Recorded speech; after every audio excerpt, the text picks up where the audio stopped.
Eagles fans, what's good? This is your guy, Tone the Shields the second from Chalk It Up Sports Philly. Where no matter if we win or if we lose, we just got to charge it to the game. Super grateful to be here with you guys.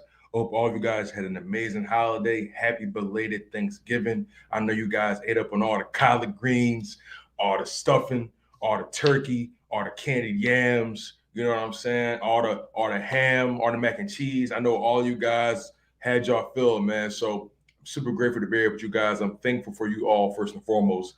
And like I always said, this content is nothing without you guys. If you're new to my content, make sure you like, comment, and subscribe for more. And if you guys have been loyal to the channel, loyal to the soil from the very beginning, you already know what my heart is. You know how we get down here and chalk it up. But it was an eventful Thanksgiving, especially for football.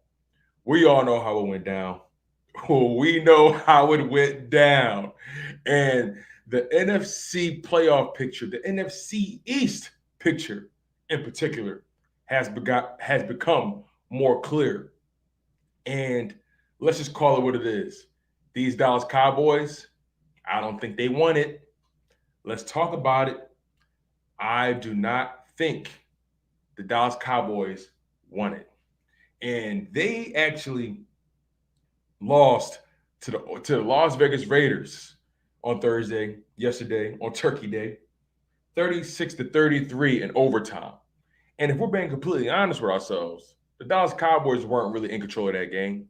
They weren't really in that game. They committed a record-setting number of penalties. And they weren't really in that game until the fourth quarter where Dak Prescott tried to have a heroic effort and he managed to get those guys in overtime. But lo and behold, the Cowboys will do cowboy things. And what can go wrong will go wrong. It never fails with the Dallas Cowboys. So the NFC East standings are as thus. Cowboys 7-4. Eagles 5-6. Washington football team 4-6. And the Giants are 3-7. You guys, this NFC East crown is within reach. And I'll be honest with you guys also. I expect the Dallas Cowboys to fumble another game or two because this is what they do. This is what they're known for.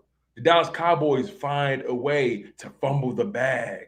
And the Eagles always find a way to rise from the ashes. You know, it's a story as old as age itself. It happens every time. Now, granted, this record or this schedule rather we have coming up isn't the most competitive, but we can't afford to sleep on any of our opponents at this point in the season. I believe the Eagles know exactly what's at stake, whereas though the Dallas Cowboys, do they really know what's at stake? I feel like the Dallas Cowboys got fat off of their wins early in the season, and ever since about week 7, week 8, they've been looking real shaky. They've been looking real suspect. And I think it's important to acknowledge that. It's important to acknowledge the fact that Dak Prescott, ever since he came back from that injury, hasn't really been the same guy. You know, they've been without DeMarcus Lawrence, and their offensive linemen have been in and out. They've been banged up as well. Mike McCarthy has been doing Mike McCarthy things. Kellen Moore has gotten away from the running games. Ezekiel Elliott is looking like he's out of gas halfway through the season. You know what I'm saying? If we're being completely frank, if Tony Pollard doesn't return that kickoff 100 yards, then they're out of that game completely. There's no need to even discuss it overtime. But he gave them the spark they needed, and they made it interesting. But the Cowboys did exactly what we expected them to do when it mattered most, and that was fail. Not only each other, but they failed their city. And I can't stand Dallas Cowboys fans. They are the most egregious, the most disrespectful, the most egotistical fans in pro sports. And they act like they've done things as of late. And they think they're the type of team to believe they won it all when the season is not even halfway done yet. They get a nice little win streak, and they think the greatest gift to God's green earth. But no, the Philadelphia Eagles have something to say about that. The Philadelphia Eagles have the Giants coming up this week. Then the following week, we have the New York Jets. Then we have a bye. Then we got the Washington football team. Then the Giants again. then Washington again, and then we got the Cowboys. And it's very fair to say that if the Eagles run the table, if they take care of business and do exactly what they need to do to make this NFC East picture much more interesting than what it already is, they have to run the table. And I believe that it's extremely possible that week 18, that final game between the Dallas Cowboys and my Philadelphia Eagles will decide who wins the division. What do you guys think about that? How do you guys think the NFC East playoff picture is planning out? Do you guys believe that the Philadelphia Eagles can win the NFC East? Do you guys think 9 times out of 10 the Dallas Cowboys they got it in the bag? They just fumbling a little bit, and they just got to and they just got to get their juice back. You know what I'm saying? What do you guys think is the outcome for this NFC East? What do you guys think is the outcome for us making the playoffs? Do you guys think it's possible? Let's talk to the people. My man Eagles Uncensored is in the building. He says, Tone, what is good, my God? Hope you and the family had a great Thanksgiving. Respect. You already know, man. I appreciate you. You already know how we get down, man. The family, we had a great time. Hope you guys had an amazing Thanksgiving as well. Hope you guys got your bellies full. And I'm super grateful for you, my man. Make sure you guys go check out the Eagles Uncensored podcast. He does great content as well. Him and my good friend, Philly Foothills from the Nest Out West podcast. They do a weekly podcast and they discuss a lot of things. I think they do about maybe 1 or 2 weekly podcasts. So go check those guys out. The Nest Out West and Eagles Uncensored podcast. Those guys are doing great things. The GOAT Michi, what's going on, my man? How you feeling? Blue City Empire Sports. He says your Eagles are going to beat my New York Giants this Sunday. Hey, listen, I'm not going to count you guys out for the simple fact that this is a division game. And division games, rivalry games are always competitive. And the New York Giants, your backs are against the wall. You guys fired your offensive coordinator in Jason Garrett. And you guys right now are trying to figure out how good Daniel Jones is. But I firmly believe Daniel Jones has already showed you guys who he is. He showed you guys multiple times in so many different scenarios that he is not built for the moment. So I don't understand. No, well, actually, you know what? I do understand. Jason Garrett sucks. But I don't understand why you believe firing Jason Garrett and then bringing in a guy like Freddie Kitchens to call the plays is going to change anything. If it walked like a duck and it quacked like a duck, then what the hell is it? Daniel Jones is Ducky Jones. Danny Dimes is Danny Nichols. And he ain't going to change. And I'll tell you that right now. Eagles Uncensored says, I have said it time and time again, Tone. Every year we finish last. The following year we finish first, and history is about to repeat. So watch. Man, it's going to be very interesting. I firmly believe that the Eagles can run the table. If they keep the pressure on the Cowboys and don't bail them out, oh yeah, this NFC East will be decided in the final game of the season. Now, I'm expecting the Dallas Cowboys to lose to the Arizona Cardinals. I'm actually expecting them to lose at least 1 or 2 games on the road in the upcoming road stretch. That's just my thought process, though. Some Dallas Cowboys fans, listen, here's the funny thing about the Dallas Cowboys fans. They're trying their hardest to stay calm. They're trying their hardest to pretend like the ground ain't shaking below the house. But trust and believe, it's an earthquake and the magnitude is rising. And I don't know if they built, man. They're trying their hardest to pretend like everything is copacetic. Oh, we okay. We had a few bumps in the road. Just a speed bump, you know what I'm saying? Just a pothole. But that tire about to pop on y'all. And I don't think they got the wills to go the distance. Because if this playoffs doesn't run through Dallas, they're not winning anything. And I believe the Cowboys will make the playoffs. But how they make the playoffs is the thing that matters. And then on top of that, the Philadelphia Eagles are now the 8th seed. They're only a game behind the 49ers for the 7th seed. The 49ers are 5-5. The Vikings are 5-5, holding down the 6th seed. The Eagles are 5-6. The Eagles can make the playoffs. We're trending up. The Rams 7-3. Now they're a bit ahead of us, but the bottom line is this: that 6th and 7th seed is what we should be aiming for. And man, I got a strong feeling one of us gonna be in or out. One of us is going to be in or out. Is it going to be the 49ers, the Vikings, the Eagles? We don't know. The Rams look a little shaky as well. They got the Packers coming up. That's a huge game. So we're going to see how this plays out. The Buccaneers got the Colts. That's a huge game coming up. The Cardinals are on the bye, so they get a little break. Vikings got the 49ers. 49ers got the Vikings. This is a huge game. Whoever loses this game can be knocked out of the playoff picture for right now. They will be put back on the bubble. The NFL has just gotten very interesting. This NFL season, let me ask you guys, do you guys believe this is the most competitive NFL season we've seen in the past 10 years? Has this been the most parity we've seen in the NFL in a long time? I can't remember a season where no one appears to be dominant. Everyone seems to have a chink in their armor. You guys tell me what you think.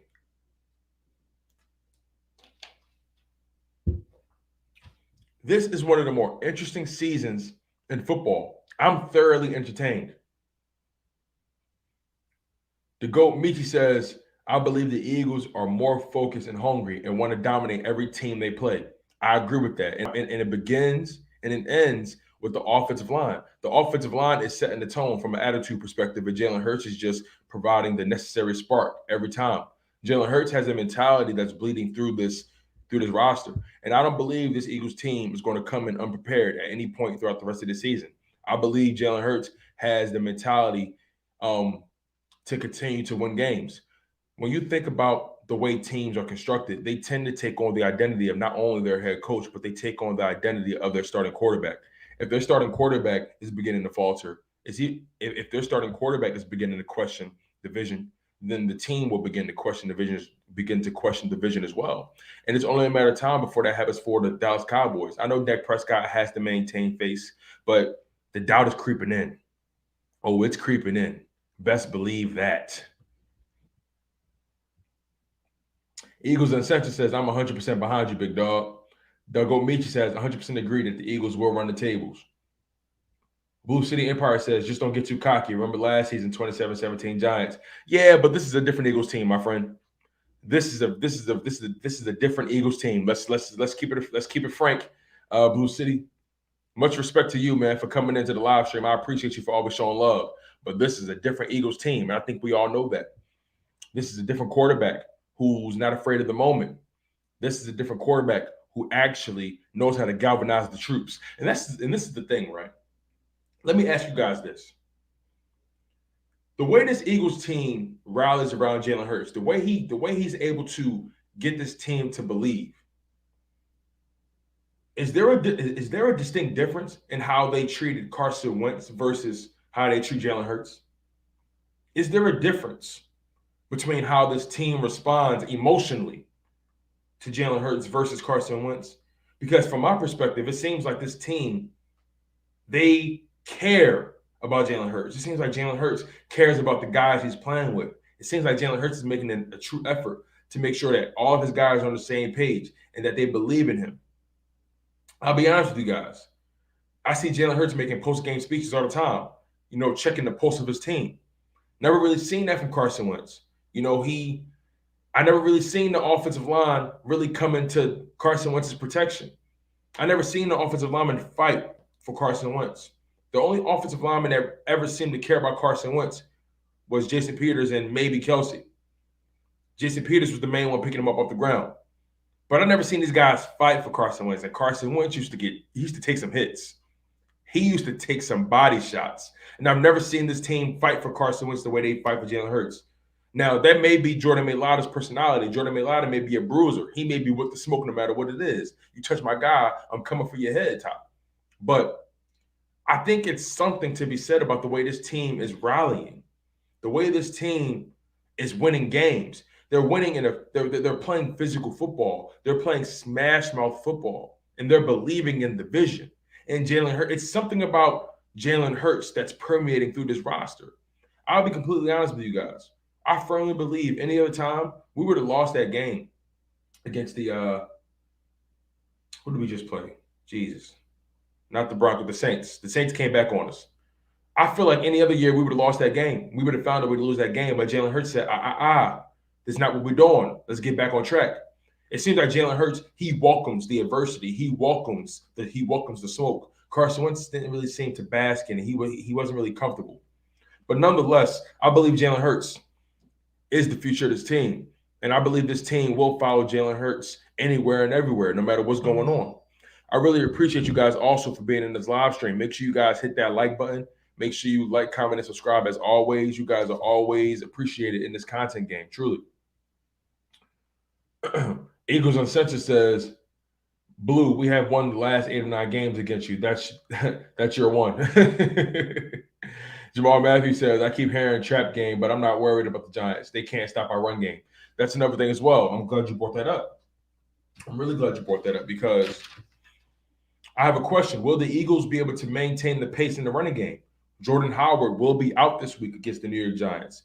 And Boston Scott will be getting a large amount of snaps with Miles Sanders, Kenny Gainwell as well. But we all know Boston Scott as the giant killer. He finds a way to take the soul out of the New York Giants. He finds a way to get it done on the road. And we have been road warriors this season.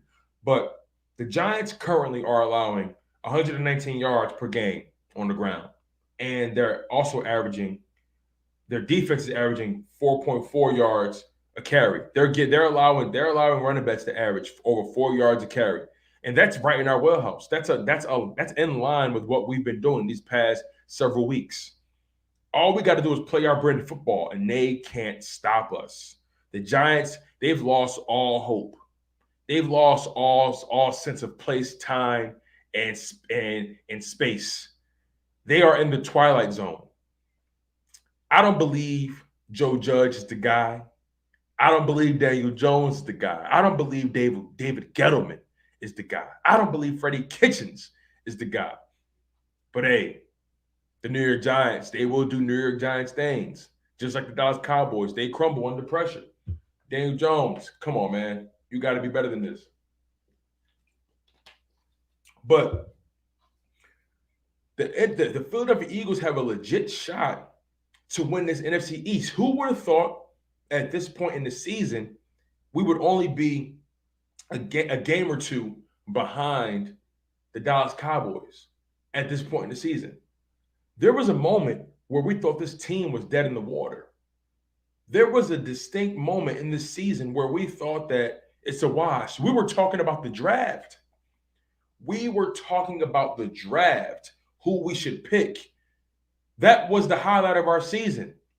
But then all of a sudden, Nick Sirianni found a way to get this team to fight for him again.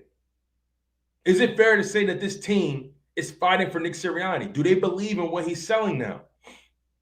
Do they believe? The jury is still out on Jonathan Gannon, of course. But is it fair to say that this Eagles team is starting to believe in what Nick Sirianni is trying to do? Now, here's the thing, you guys.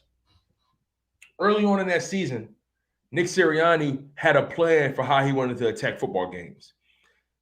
Nonetheless, the roster really couldn't execute what he was trying to do. And for a multitude of reasons. Maybe because Jalen Hurts isn't that quarterback he's not that quarterback yet that Nick Sirianni needs to execute the plays. Maybe because we don't have the talent on the boundaries, in the wide receiver room fully to get those things done. Maybe our offensive line is better at run blocking than pass protection. Maybe. There were many variables that led to us not having a productive record, that led to us not being able to play complimentary or any level of productive football. But week 8 came. I'll even give him credit for week 7 to a degree. Week 7 came against the Las Vegas Raiders. And Nick Sirianni decided that he wanted to run the ball. But Miles Sanders got hurt. And he panicked. And he went back to his old ways. And I think against the Detroit Lions, he said, you know what?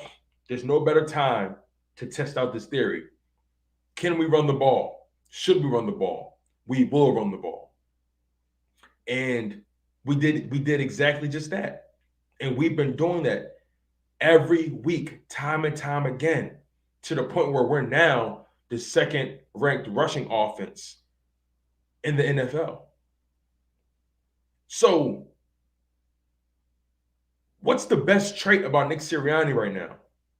What's the one thing about him from these past several weeks versus those first 7 or 8 weeks? What has been the difference? What has been the one thing about him as a coach that stood out to you guys?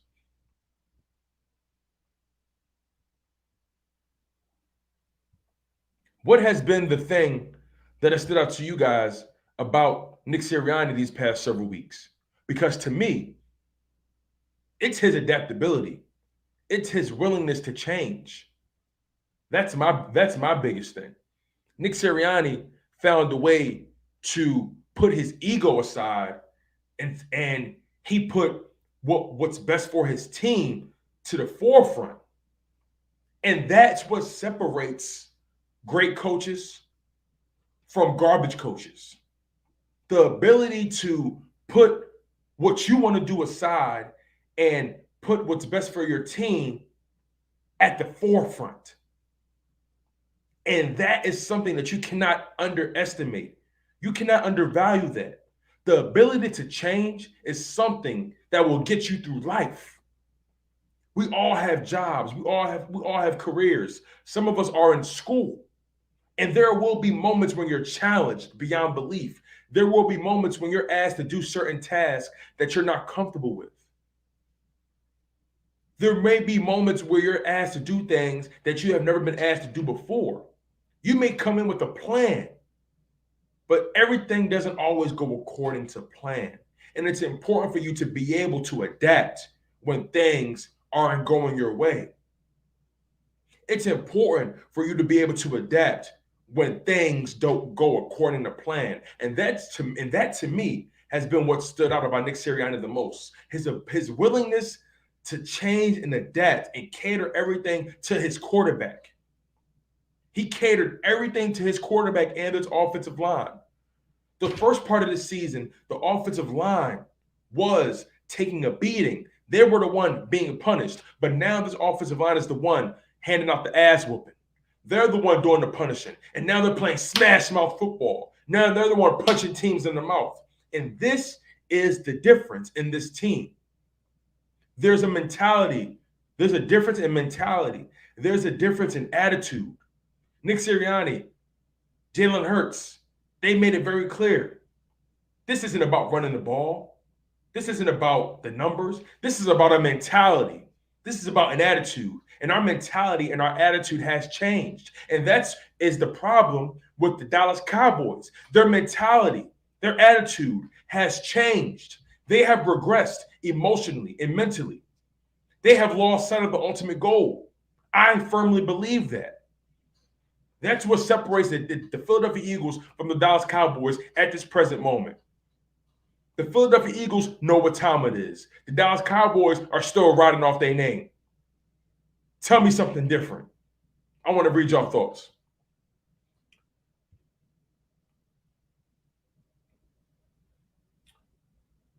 The GOAT Michi says this season is like bad teams beating good teams. It's crazy. I agree with you 100%, man. It's been spooky.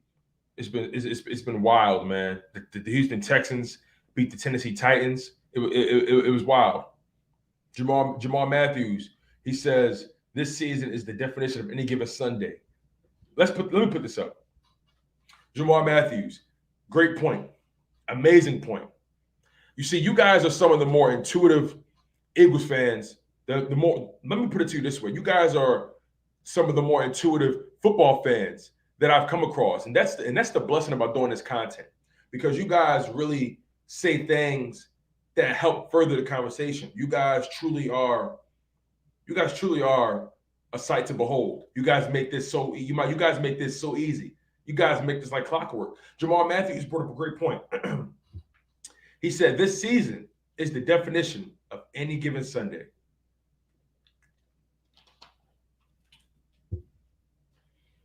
There have been so many matchups this season where teams that were supposed to win lost.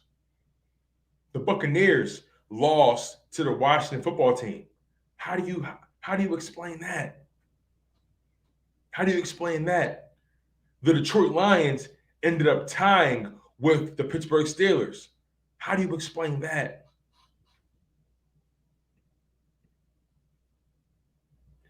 The Dallas Cowboys lost to the Denver Broncos. How do you explain that? The Miami Dolphins beat the Baltimore Ravens at one point. How do you explain that? So this season has literally been the definition of any given Sunday. Shout out to my man Jamal Matthews. You have to show up. This has been the season of whoever shows up gets the W. Whoever dictates pace gets the W. Whoever is the most physical gets the W. And it's been a constant throughout this season. Why do you think the Dallas Cowboys have fallen off? They've started running the ball and they can't stop the run. And that's something that the Philadelphia Eagles pride themselves on. We have been running the ball like crazy, and we have gotten better at stopping the run throughout these past several weeks. The defense is starting to come together. The offense is putting up points, smashing guys to the turf. This is the season of any given Sunday. Jamal Matthews, thank you so much, man. Eagles Uncensored says Hurts is Philadelphia. Absolutely. Hurts is the perfect quarterback for this Philadelphia Eagles team. He is the perfect quarterback for this city. No excuses. A lunch pail guy. Faced adversity. Always counted out. He was bred for this city. He was bred for this opportunity. And I don't believe he's going to let it go. I believe he's going to take a stranglehold of it. He knows what's at stake. That's the beautiful thing about this right now. Football is such an emotional sport. It's the sport of storylines. It's the sport of narrative. Sports are the great equalizer. The NFL, the great equalizer. Jalen Hurts knows that he has an opportunity of a lifetime. And if he can get this team in the playoffs, all things considered, especially how we started this season, oh yeah, Jalen Hurts knows what's at stake here. Nick Sirianni knows what's at stake here. This team knows what's at stake here. And they want Jalen Hurts to be the guy. And Jalen Hurts will take a stranglehold of this position. If he gets this team in the playoffs, as it's presently constructed, all things considered, how we began the season, oh yeah, Jalen Hurts just made a name for himself. Jalen Hurts probably got himself a Pro Bowl spot. You never know. You never know. Jalen Hurts has been electric all season. He doesn't turn the ball over. He's pretty efficient. He does exactly what the defense dictates. He knows how to take advantage of defenses. He's becoming more astute at reading the defense, and I believe the RPOs are helping him read the defense. When you couple that with the play action and you couple that with the running game, he's able to see the field a lot more. He's able to truly get a sense of what's going on in front of him. You literally see his development before your very eyes. His pocket awareness. You see so much. You see it developing before your very eyes. You see it. But Jalen Hurts is Philadelphia. He was bred for this city. But you guys, once again, what do you guys think has been the one defining thing about Nick Sirianni since we've been doing well? What has defined him? What has defined this team? What has been the one thing that stood out from a mentality perspective? Me, it's the ability to change and adapt. The GOAT Michi says, to me, this team is rallying around him, and now we're seeing magic happen. Absolutely. Malik Beast, he says, I hope Jonathan Gannon keeps it up and don't go to that soft coverage. LB, shout out to my man Laura Brunson. He brought up a great point, I believe, a couple weeks ago. He said, and I think he was one of the first guys to actually bring this point up. Shout out to Laura Brunson, my God. He said, if you notice with Jonathan Gannon's trends, when he goes against stellar quarterbacks who are good at picking you apart, he tends to play less aggressive. He doesn't want to give up things over the top. But when he plays a quarterback that wavers, when he plays a quarterback that isn't as talented, isn't as good, that's more susceptible to pressure and adversity, he dials up the pressure. You saw what he did to Trevor Siemian. You saw what he did to Jared Goff. You saw what he did to Teddy Bridgewater. What makes you think he won't do the same thing to Daniel Jones? Knowing that offensive line is terrible, arguably the worst offensive line in football. The New York Giants had done nothing to satiate their offensive line in this past draft. They've done nothing. They could have won offensive line in that first round, in the second round. No, They went wide receiver and defense, I believe. I think they went wide receiver and defensive line. You guys already have talent on the outside. Protect your guy. David Gettleman has not been able to get this offensive line together at any point in time. But it's important for Jonathan Gannon to maintain this pace, stay aggressive, be the aggressor, dictate the pace on defense. It's very possible. Don't react a play behind. That was the problem early on in the season. We were playing from a play behind every single time. We were reacting to every play instead of acting on what we saw. So now we're starting to see guys fly to the ball. TJ Edwards is having an amazing season. TJ Edwards is arguably having a career year. More to come, I'm sure. Avonte Maddox having an amazing year. Darius Slay having an amazing year, a career year, most definitely. He has 3 touchdowns this season. He only had 1 in his entire career prior to this year. Come on now. It's important to discuss things as we see them. But it's also important for Jonathan Gannon to keep things up. Krill B, he says, I'm Swedish and can confidently say that tall white people win the Super Bowl. Whoa. Okay. All right. Whatever that means, my man. The GOAT Michi says, let's be real. The Giants never played a QB like Hurts. That's a fact. That's a fact. Now, they played him last year, but he's an entirely different quarterback than last year. He's an entirely different guy. Much more mature, much more dialed in, a lot more at stake. He has an identity now. He has the development behind him. He has the coaching staff that has his back without a shadow of a doubt. Oh, yeah. This is a different Jalen Hurts. This is a different Eagles team. And I don't believe we fumbled the bag. I believe Jalen Hurts makes sure this team gets up and ready to go. I believe that. Devontae Smith is starting to eat. Start to eat. Start to get rid of. It's time to start. It's time to get rid of Jalen Reagor. Malik, shout out to Malik. Hey, listen, man. Jalen Reagor, for some reason, he doesn't run with reckless abandon.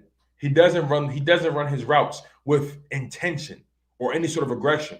It's like when the ball doesn't come his way, he doesn't sell his route, which makes it easier for defenses to play off of him. They don't respect that, man. And it's important for Jalen Reagor to understand the fact that you have to sell everything. Every route you run, every block you pick up, you have to commit. You have to commit. And them bringing Devontae Smith in the building should have showed you that this team is beginning to move away from you. You need to step your weight up, my brother. This opportunity will not be given. The only reason you're getting tick is because of the fact that you're a first-round pick.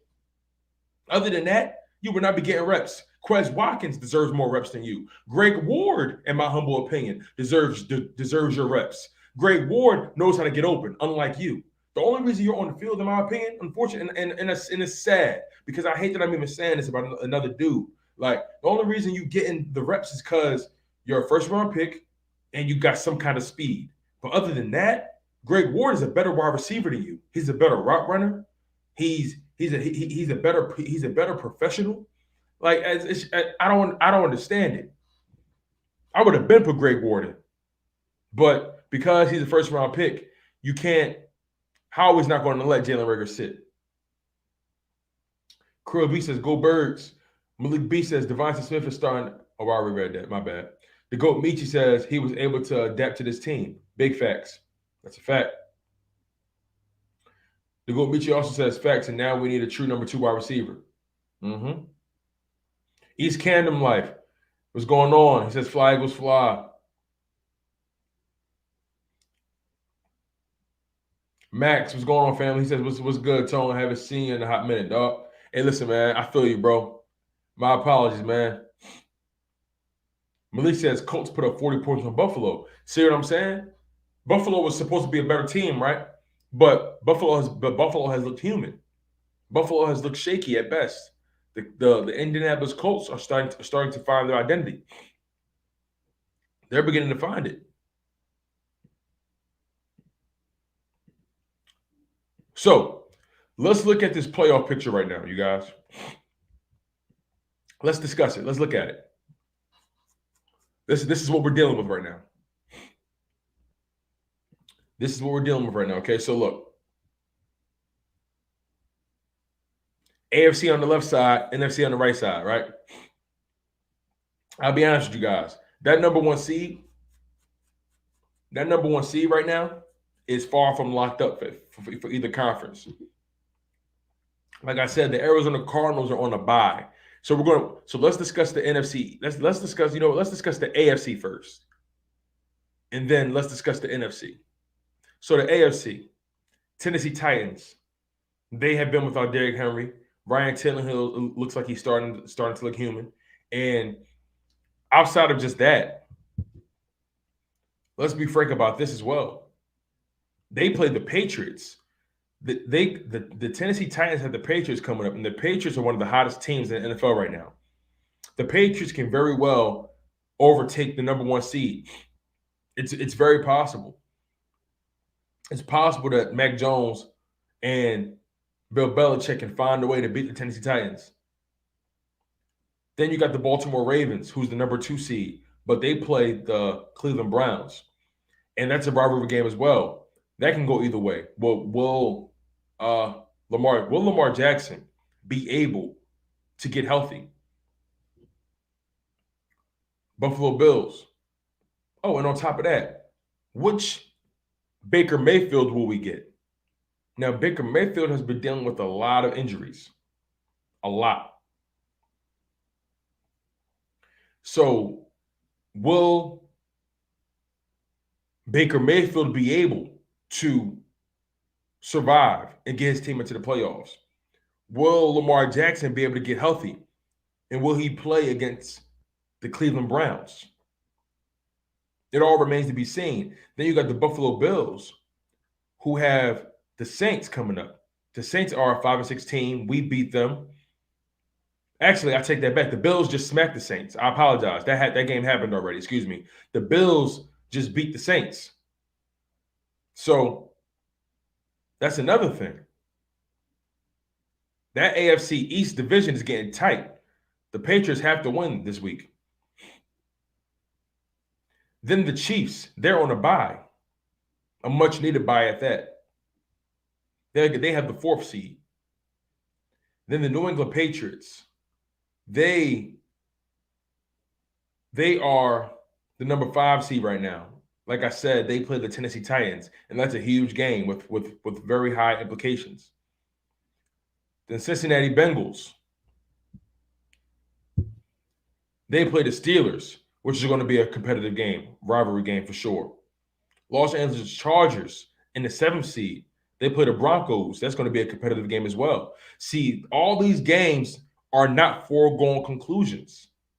And then you have the Steelers on the bubble, then the Colts on the bubble as well. The Raiders at 6-5 on the bubble. The Browns at 6-5. The Broncos at 5-5. I'll be honest with you guys. I don't think the Browns make the playoffs, nor the Broncos. I think this is going to be a toss-up between the Raiders, Colts, Steelers, Chargers, and Bengals. That's what I believe. I believe the Bengals down to the Chargers, Steelers, Colts, and Raiders, those are the 5 teams you have to look out for when it comes to making the playoffs. Now, when it comes to the NFC, the Arizona Cardinals, they have a bye this week. They're 9-2. Right now, they have a strong. They're in strong control of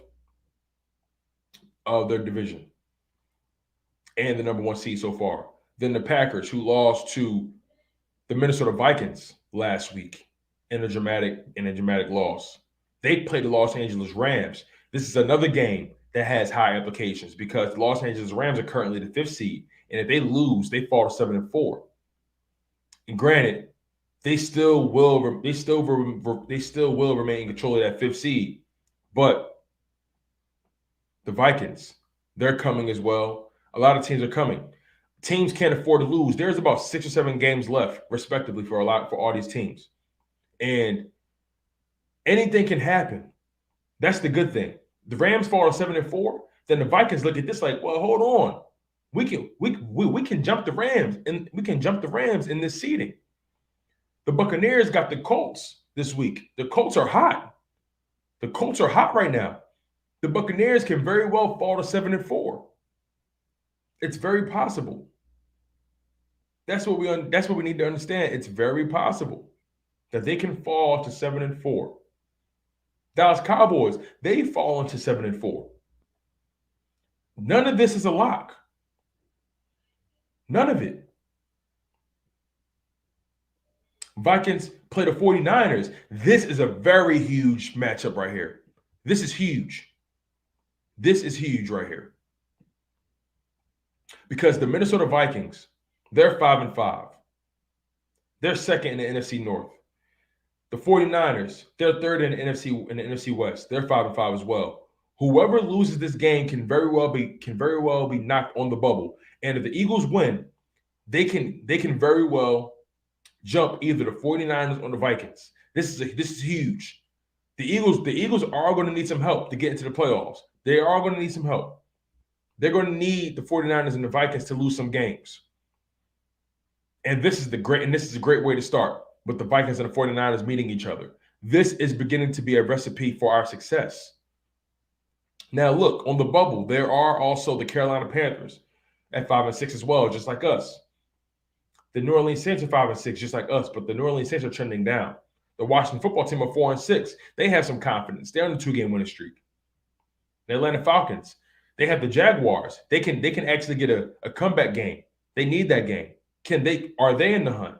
The Chicago Bears, 4-7. Are they in the hunt? You know, this is one of the more competitive seasons I've ever had the pleasure of experiencing. This is really interesting. This is truly interesting. And I'm so ready for this. This is going to be like, does anyone know who's going to win? Really? Does anyone know who's going to win the Super Bowl? I do not. I don't.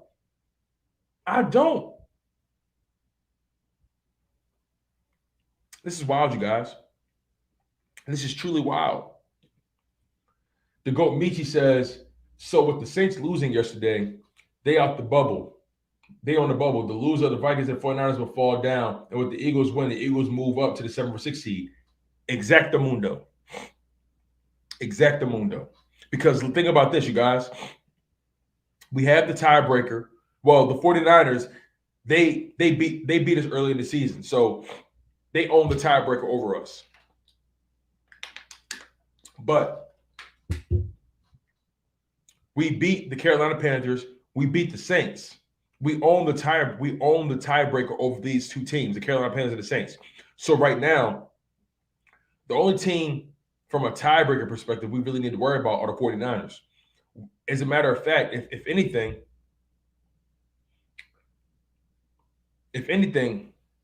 we need either the Vikings or the 49ers to lose. It don't make a difference to me because I want smoke with any and everybody.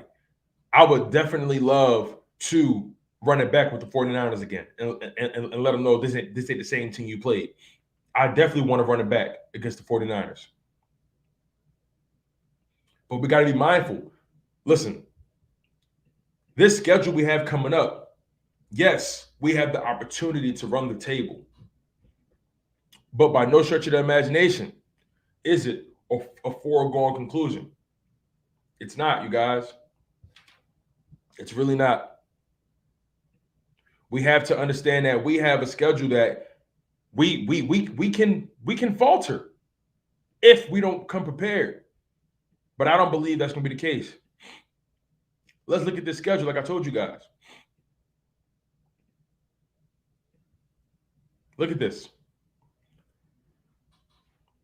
The only team that I'm remotely worried about, I'm worried about the Washington football team. I'll be honest with you guys. I'm truly worried about Washington because they are playing with anticipation. They are starting to rally. They've won some quality games. They beat the Buccaneers. Now, granted, I personally think that was an anomaly. I think that the Buccaneers losing to the Washington football team was a fluke. I don't think that happens again. But I think it's important to understand that, like the GOAT Michi just said, we can't lose more than 2 games. We can't. It's just that simple. We have to come in, play discipline, and we have to do our jobs. Offensive line will show up. I believe that. I believe Jalen Hurts shows up as well. It's just there's something about the way this Eagles team has been playing. They look different. They walk different. You get what I'm saying? Am I the only one seeing this? Am I the only one seeing this? I want to ask you guys a question. What's your quarterback ranking for the NFC East at this point in the season? What's your quarterback ranking for the NFC East? For me, I still believe Dak Prescott is the better quarterback. So Dak Prescott at 1. Then I believe Jalen Hurts is 2. Then I believe Heineke is 3. And Daniel Jones is 4. Daniel Jones is the worst quarterback in this division. That's a fact. We can win the NFC East. The thing about the quarterbacks we have coming up, we have Daniel Jones, Zach Wilson, Tyler Heineke, who's a streaky quarterback at the end of the day, very streaky. And then we got Dak Prescott at the end of the season. And he's been a shell of himself these past few weeks. So it's very possible that we can dominate the opposition if we play our brand of football. You know, we're going to be without Jordan Howard against the Giants, but Boston Scott, the Giant killer, we know what he's capable of, right? We know what Boston Scott's capable of. I want Devontae Smith to cook the New York Giants. I want him to cook them. I want to beat them. I want to pound them into submission. I want this game to be over by halftime. Like I said, the New York Giants cannot stop the run. They suck at it. They can't stop the run. So we have a legit shot. We have a shot, you guys.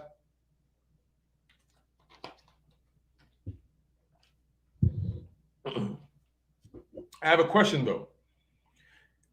If and when the Philadelphia Eagles make the playoffs, who do you want to see? What matchup do you want? If and when the Philadelphia Eagles make the playoffs, what's the matchup you would like?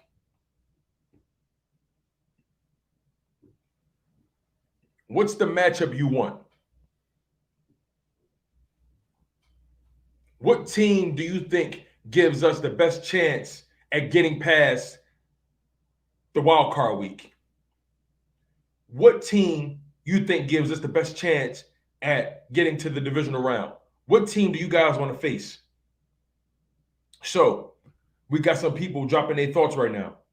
East Canton for Life says Cowboys. That'll be sexy. I like that. That'll be interesting. If we win the division, we get the Cowboys at home 2 weeks in a row. They don't want that. They don't want that. They don't want to stay in Philadelphia for 2 weeks. You feel what I'm saying? Because think about the way the season ends. We played them at the end of the season. We closed the season out with them. Can you imagine if we meet them in wild card week? Can you imagine? They don't want to stay in Philly for 2 weeks. It's too cold. It's too cold. They ain't been in the fire yet. You know what I'm saying? It's too cold. They don't want it. I'm telling you, these Cowboys don't want to stay in Philly for 2 weeks straight. They don't want it. It's going to get in their heads. Seeing all that midnight green, the blackout. They don't want that.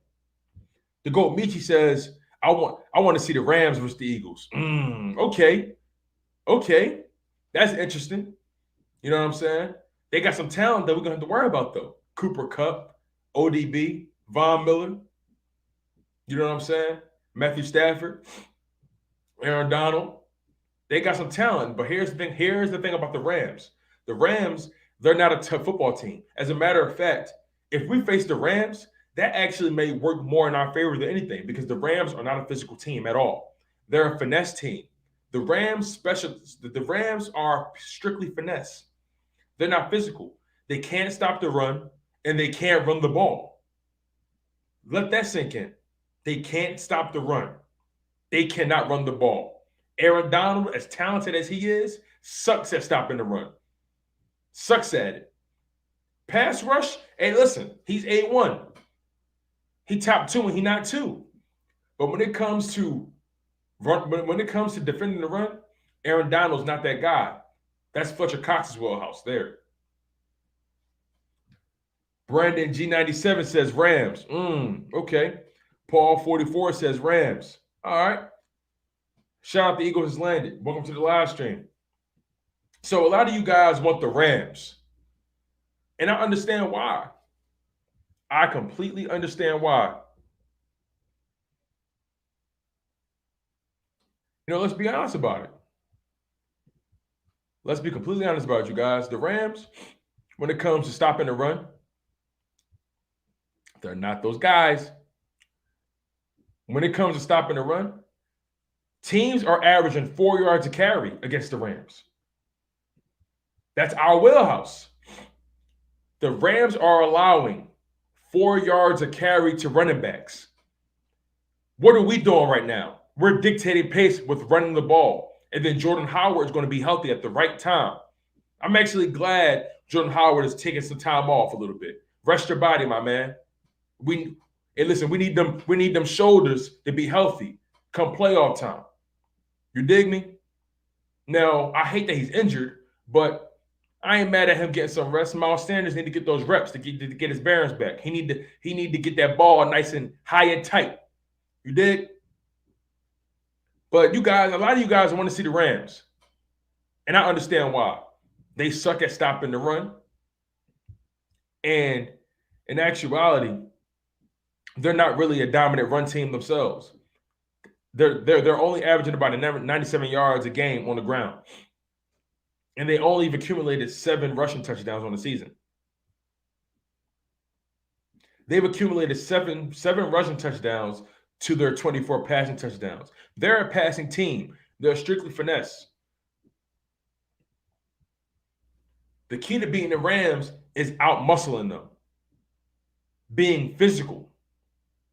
And if we get if we get a good enough schedule, if we win the division and we force that Rams team to come to Philadelphia, oh yeah, that's the recipe we want. We want a home game. We win the division, we get a home game. This is how I'm carrying it, man. Eagles Uncensored says, "Yo, fire stream, my guy. Got to get to my live. Keep killing it. God bless. You already know, my man. Much love. Make sure you guys go lock in on the Eagles Uncensored podcast. His live stream is coming up. I believe he's going to be rocking with Philly Foothills from the Next Out West. Really dope guys, man. Love those guys to death." The GOAT Michi says, "I see teams play pretty, but we the few only team that play physical and run the ball down your throat." Great point. Great point, Michi. Here's the thing. The teams who are dictating pace are dictating the physicality. The teams who have been the hottest as of late are the teams that have been the most physical. Think about the Indianapolis Colts. Think about the Philadelphia Eagles. Think about that.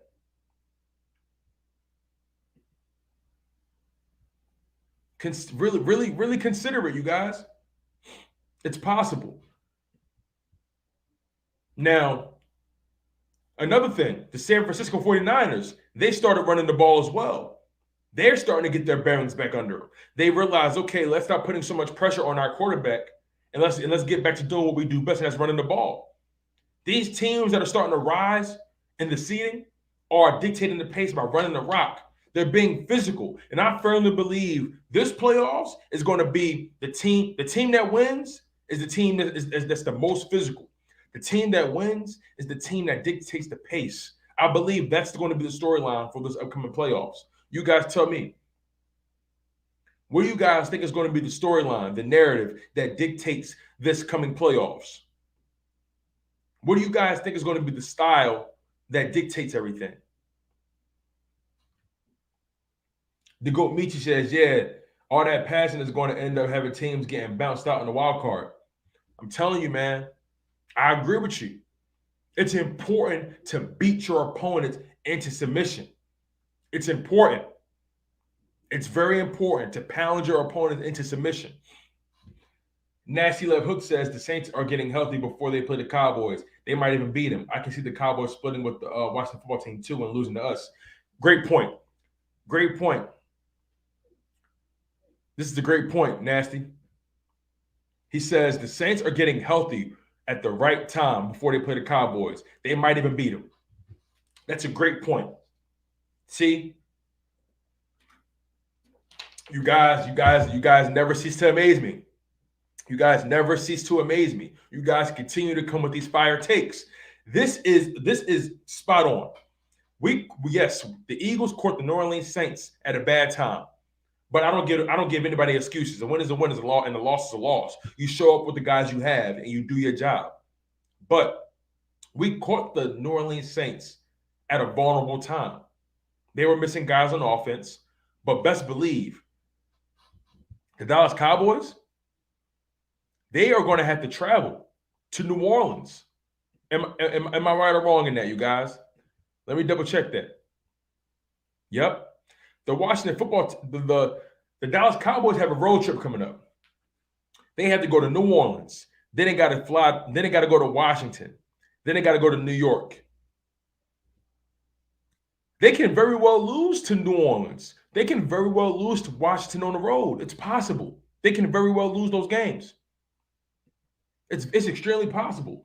So great point, Nasty. I appreciate you, man. Listen, like you guys truly are some of the best when it comes to the support, when it comes to being engaged with the content, when it comes to just holding me accountable, coming with y'all takes, things I didn't even think about. You guys make this content game, it's all love. Speechless. Just spectacular, man. Just spectacular. The GOAT Michi says running the ball will be the style in the playoffs. Teams will get exposed when they have trash run defense. Great point. Great point. Because when you think about some of these better teams who were the hottest earlier on, think about why they've lost games. The LA Rams. Think about the Rams, right? The Rams. They lost to, who was it they lost to? The Rams, they lost to the Tennessee Titans because they couldn't stop the run. They lost to the San Francisco 49ers because they couldn't stop the run. Think about that. They've been finessing their way throughout this season. And if we're being completely honest, the past handful of weeks, they haven't really had like week 6, 7, and 8, that wasn't road competition. They beat the Giants, the Detroit Lions, and Houston. But they lost to the Cardinals. You know, they even beat the Seattle Seahawks. Seahawks are trash right now. They beat Tampa Bay. That's a high quality win. They beat the Colts when the Colts didn't know who they were. They beat Chicago, not a high quality win. But the Rams have they been exposed? They can't stop the run. Have they been exposed?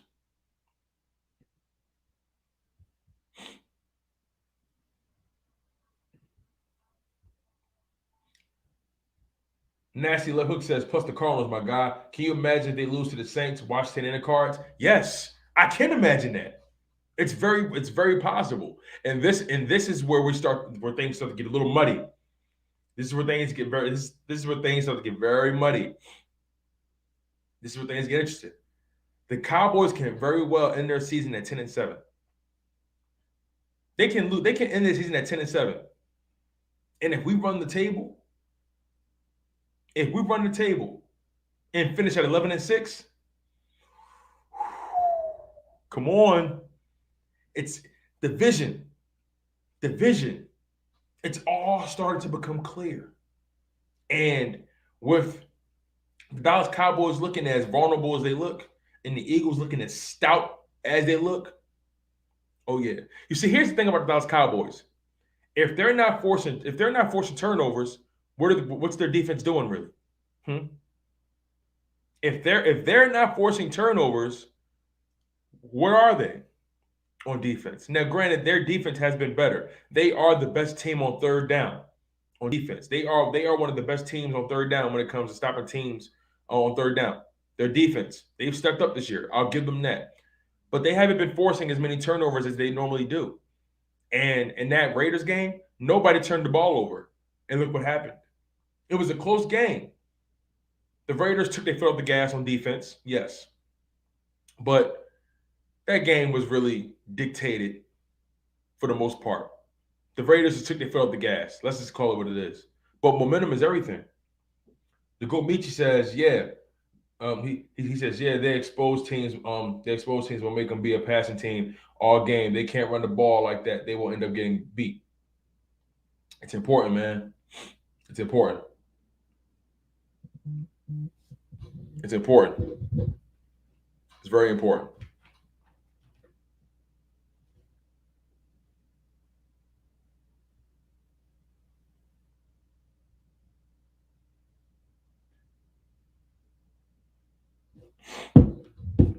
But this Philadelphia Eagles team is looking like they won it.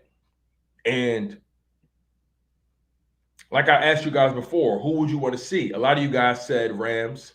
You know, some of you guys that probably didn't answer the question. I want to hear your thoughts. Well, East Candlelight said 49ers. Okay, I like that. Who do you guys want to see in the playoffs? Who would you like to see? Because only one team gets to bye this year. Only one team, which makes it very interesting. We could very well play the Packers, the Buccaneers. It's possible. It's all possible. Everybody want to see the Rams. I ain't mad at it though. Paul 44 says a few weeks ago 11-6 was crazy, but now it's doable. Facts. Let's put that up real quick. A few weeks ago 11-6 was crazy. Who would have thought? Who would have thought that we, at this point in the season, we would actually be talking playoffs? There was a moment where this Philadelphia Eagles team was 2-5. There was a moment where this team was 1-3. Who would have thought this team would be where they are? We were talking about the draft after like week 6, week 7. We were talking about the draft, you guys. But now we've won 3 of our last 4 games. And things are trending in the right direction. Here's the beautiful thing about the NFL. Trends matter. Trends matter. Hey, what's up, mama? Love you, baby. Trends matter. Trends matter. And the Cowboys are trending down. The Eagles are trending up. It's important to discuss that. A lot of people have been saying about the Cowboys. Love you too, mama. My mom the best, man. My mom supports me without fail. My mom is the best.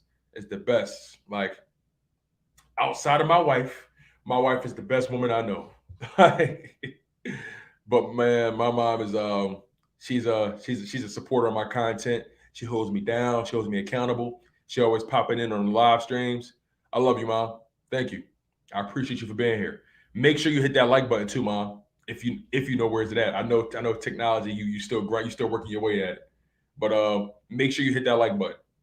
I really appreciate you. Love you too. I'll talk to you soon. But yeah, man.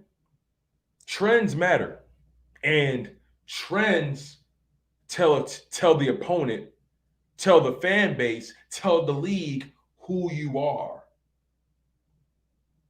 The Cowboys are beginning to show us who they really are because the stakes are getting higher and their production is getting lower.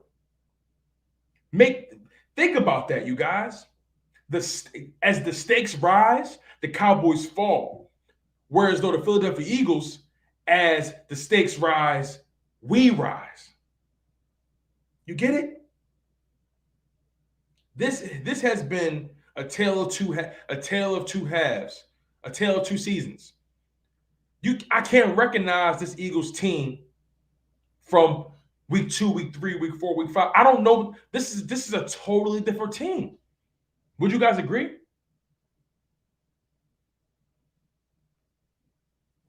Do you guys agree with that? Do you guys recognize this Eagles team?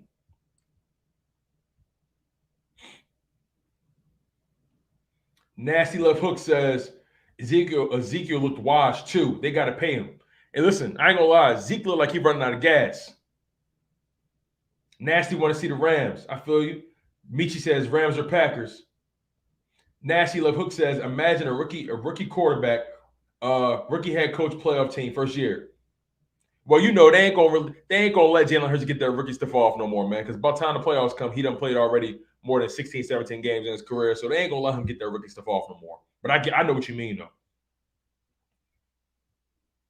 Nasty Love Hook says, hey my guy, do you watch Dan Sileo? Good Eagles content creator. I love the National Football Show. I love Dan Sileo. Dan Sileo is amazing, man.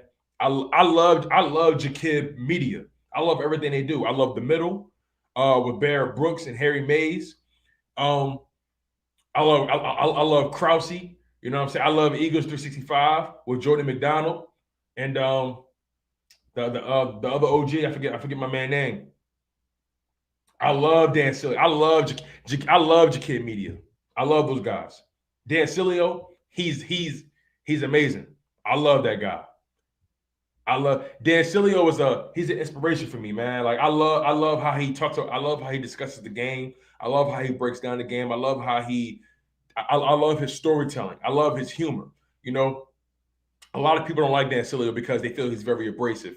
But listen, man, we all can be sensitive in this world, man. Like this, I love Dan Sileo. I don't care. I don't care what no one says, man. Justin Lane says we're playing with so much confidence right now. That's the real difference from the beginning of the season. I like that point. Justin Lane, beautiful, well said, beautiful point. He says we are playing with so much confidence right now that the real difference that's the real difference from the beginning of the season. Absolutely. You're beginning to see this team believing in what they're doing. You see them starting to gain confidence in the coaching staff. When a head coach begins to see that they're running their face against a wall and they make changes, the players respond to that. That builds a level of respect. The players say, oh, okay, I can run with this guy. I can run with this guy. He listens to us. He understands that we are a running team. We're better at running the ball. We're built to run the ball. And he's doing it such. It's important.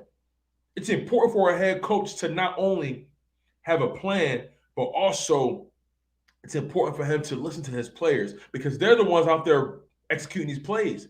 They're the ones that have firsthand experiences of what's going on. And it's important for you to take insight from your players. You can't be so hard-headed. You can't be so egotistical or narcissistic where you can't listen to your players, especially your veterans. I'm sure Jason Kelce, Lane Johnson, you know what I'm saying? I'm sure Fletcher Cox and those guys, Brandon Graham, I'm sure Darius Slay, I'm sure all those guys met with Nick Sirianni and Jonathan Gannon, Shane Steichen.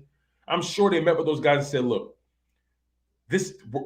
we're not improving. We're not executing. We're not playing complementary football. Something's not working. We need to go back to the basics. We need to run the rock. We need to. We need to get Jalen Hurts going. We need to stop forcing Jalen Hurts to be this version of quarterback that your offense dictates. Mold your offensive game plan around Jalen Hurts. It's time that we build around Jalen Hurts. He is the now, and in my opinion, if he can find a way to squeeze this team into the playoffs, oh, he's the future. He's the future. Because you need to find a quarterback, and that's why Week 18 is so important. Because if Jalen Hurts can outduel Dak Prescott, then we got one. Then we got one. It's important to choose your quarterback based off of who you have to face in your division. Right now, Dak Prescott is the cream of the crop in our division. And you need to find a quarterback that can compete with Dak Prescott for the next 10 to 15 years. That's the narrative. You need to find a quarterback that can compete with Dak Prescott for the next 10 to 15 years. Not just from a talent perspective, but from a mentality perspective, from an aggressive perspective, how they approach the game. Can he rally his guys? It's important. See, my thing is Jalen Hurts finds a way to win. Who cares? And this is the problem. People are so caught up on this one way of winning football games. People are saying, "Oh, he can't throw the deep ball. He can't. His placement is sometimes off, and he doesn't have a big arm." And you guys are talking about one style of quarterback. Jalen Hurts will improve. Jalen Hurts will improve being a thrower of the football. But right now, he's showing that he's capable of winning games. There's more than one way to win football games. And it's important to understand that. It's important to understand that there's different, just how there's different style running backs, different style wide receivers, different style edge rushers, and so on and so forth.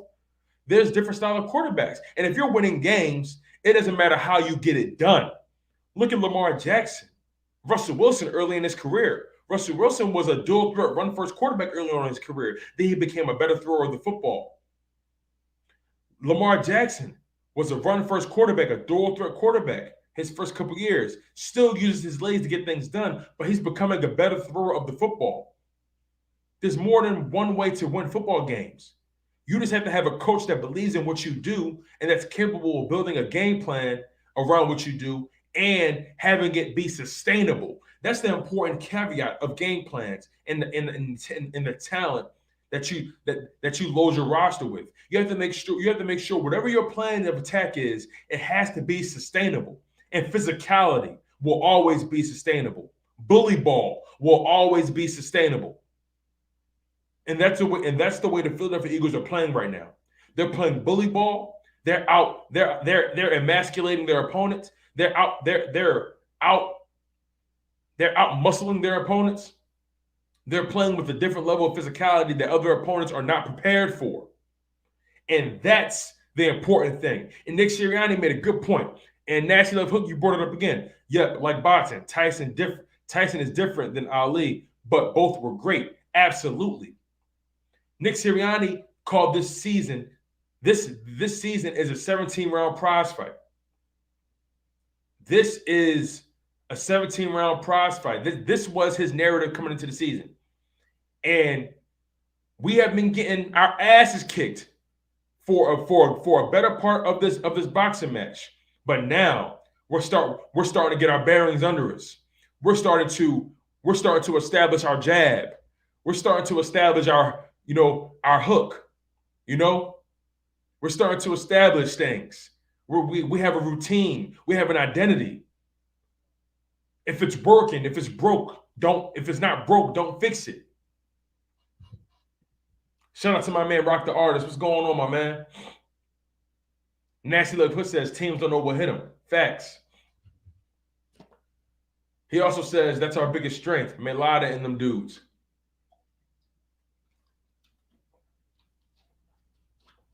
Absolutely. Absolutely. This offensive line wants to play for Jalen Hurts. Think about this also, you guys.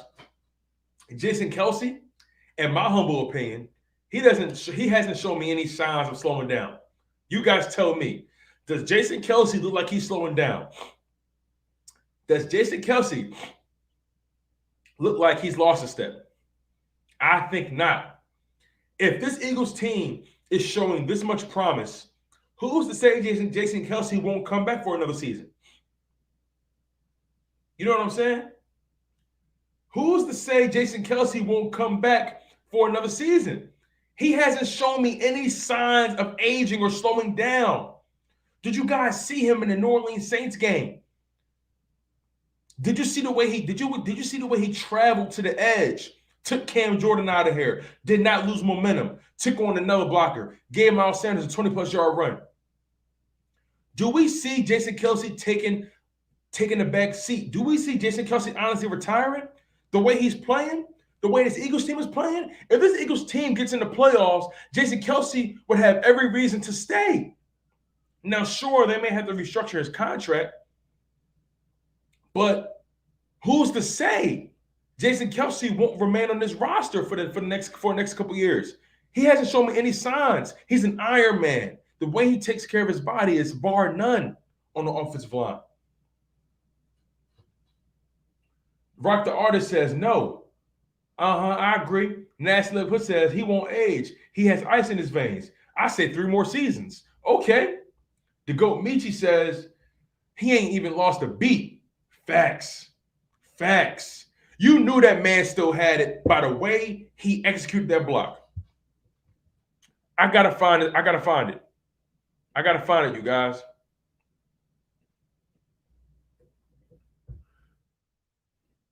Like Jason Kelsey put so many guys on the t-shirt.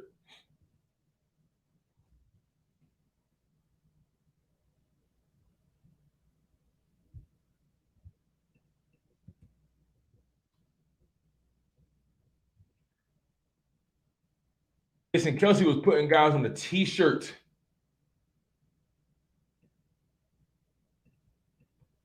You guys, look at this. And this, I can't show it for long because I don't want to get flagged. I don't want to get flagged. So, hey, Joey Shix, what's going on? What's going on, my brother? But look at this. Look at this clip real quick, you guys. Jason Kelsey is not showing any signs of slowing down. He's not showing any signs. Look at this. Look at this. Look at this. Look at boom! Look at this. He's not slowing down. Look at this. Look at this. He's not slowing down. Look at this. Look at this. This man is not giving up. Jason Kelsey is here. Jason Kelsey is here. Come on, y'all. Jason Kelsey is not retiring. If this team can get into the playoffs, you don't think he really going to retire? He has every reason to stay. Paul 44 says Howard will be out, but that would give the giant killer Boston Scott more carries. Facts. Nasty Left Hood says, man, we got to resign Howard. I agree. Joey Shakes, my brother, how you feeling, man? Really appreciate you. Hey, Joey, I don't know what you're doing right now, man, but I would love to pick your brain about this, about what's going on with these Eagles right now. I would love to pick your brain. I would love for you to hop in on this live stream just so I can pick your brain. I don't know if you got something lined up right now. I don't know if, can you spare 10 to 15 minutes? I would love to pick your brain about what's going on with this Eagles team. I would love to pick your brain.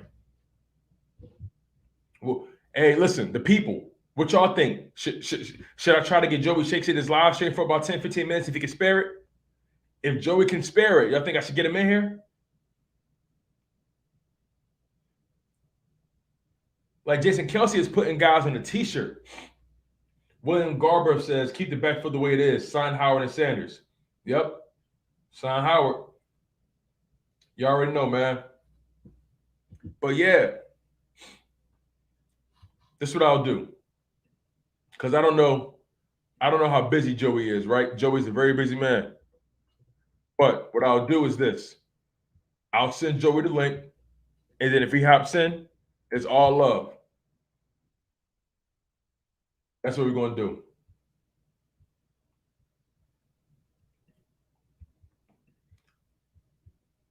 Because I know Joey got a lot to say about this team right now. I know Joey got a lot to say about this team right now.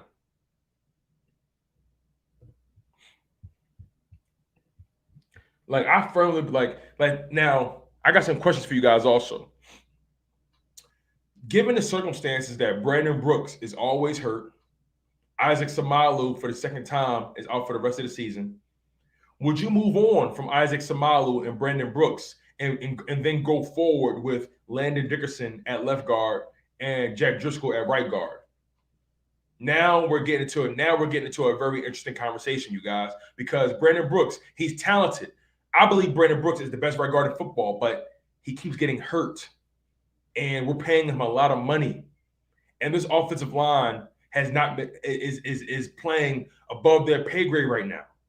Jack Driscoll is playing amazing. Now, Brandon Brooks is a much better pass blocker, and Isaac Samalu is a better pass blocker than Landon Dickerson. But when it comes to running the ball, what this team does well right now, Landon Dickerson, Jack Driscoll, they're doing their thing. Lane Johnson doing his thing. Jordan Mailata doing his thing. We have to think about that. Will we move on from Brandon Brooks in the offseason? Another player. Will we move on from Fletcher Cox as well? We're going to owe Fletcher Cox a lot of money. And I'm not saying he can't, be a Pro Bowler somewhere else. I'm not saying that he's washed, but we're dedicating a lot of time to him. We're dedicating a lot of money to him. And we're going to have a lot of money to give in the offseason. And we got a guy like Milton Williams who's developing right now. He still has a lot of growing to do. I'm not saying he's as good, but Fletcher Cox, I don't see why they wouldn't, trade Brandon Brooks or Fletcher Cox, And again, this is not a slight. This is not a slight to Fletcher Cox. This is not a slight to Brandon Brooks. This is just about doing what's best for the team. And I think there is a chance they trade Fletcher Cox in the offseason. There's a chance that, we move on from Brandon Brooks. It's possible. It's possible, you guys. And Brandon Brooks is talented, but the health has been a problem. It's been a problem, man. And also another thing. Let me say this now about Brandon Brooks' health. He's going to get healthy at the right time, because if he comes back at the right moment and he gets into his rhythm, this offensive line is be unstoppable.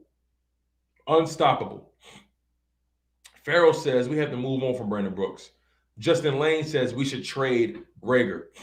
Now, y'all know Howie Roseman's not going to trade Jalen Reagor. Y'all know he's not going to trade him. He still want to find out what that man could do. Now, he's a first round pick. He has the option to pick up. He has the I'm not sure if he has a 5th-year option, but Jalen Reagor, he's gonna hold on to him until about his 3rd season. Probably trade him in the he gonna hold on to him. Trust and believe that. Paul 44 says Brandon Brooks is a big cap hit next season. Huge. And I really wouldn't put it past Howie to move on from him. I don't see it's possible. Philly says if they keep all first-round picks next year, they will have no choice to move on from them guys. You're absolutely right, because you're going to have to pay those kids. You're going to have to pay those kids. And I think in that first round next year, we go all defense. I think we should go all defense in that first round. Go get the most talented guys. That's my logic behind it. Go get the most talented guys out there. I don't care about nothing else. If Jalen Hurts continues to prove that he's the guy, if this offensive line continues to develop and continue to dictate pace, you know what I'm saying? Then we don't have to worry about a quarterback. I'll be honest with you guys. The way Jalen Hurts is playing, I believe in him. I don't want Deshaun Watson. I don't want Aaron Rodgers. I don't want Russell Wilson. I'm not saying Jalen Hurts is better than those guys. I'm not saying that by any stretch of the imagination. But you have to convince those guys that want to play for you, for one. And then you have to also make sure that they want to be here. Why go get a guy? Why get a guy who doesn't want to be here? You know what I'm saying? Hey, Joy, what's going on, man? Hey, listen, I sent the link to your Twitter if you want to hop in for a few minutes, because I would love to pick your brain about what's going on with these Eagles right now, man. You haven't chopped it up in a while, so I would love to pick your brain about what's going on with these Eagles right now. So the link is in your Twitter. If you want to hop in, no pressure, my guy. I don't know if you're busy or not, but I would love to just pick your brain to see where your mind is with things. But you're right. Eagles can still make the playoffs or a 7th seed. And they would still had the 3 first-round picks. You're absolutely right. You're absolutely right. We're poised to bounce back like no other. And I understand that people don't want to give him his flowers, but Howie Roseman made some moves that made us like, hey, wow, okay. Is it fair? Is it fair to give Howie Roseman credit? Is it fair? Is it fair? Is it fair?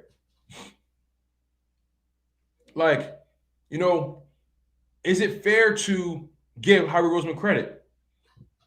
Joey says Brandon Brooks, 19 million cap hit, 13 million, 6 dead money. Hey, sorry, man. I'm streaming. Okay. Hey, listen, bro. No problem. Hey, listen.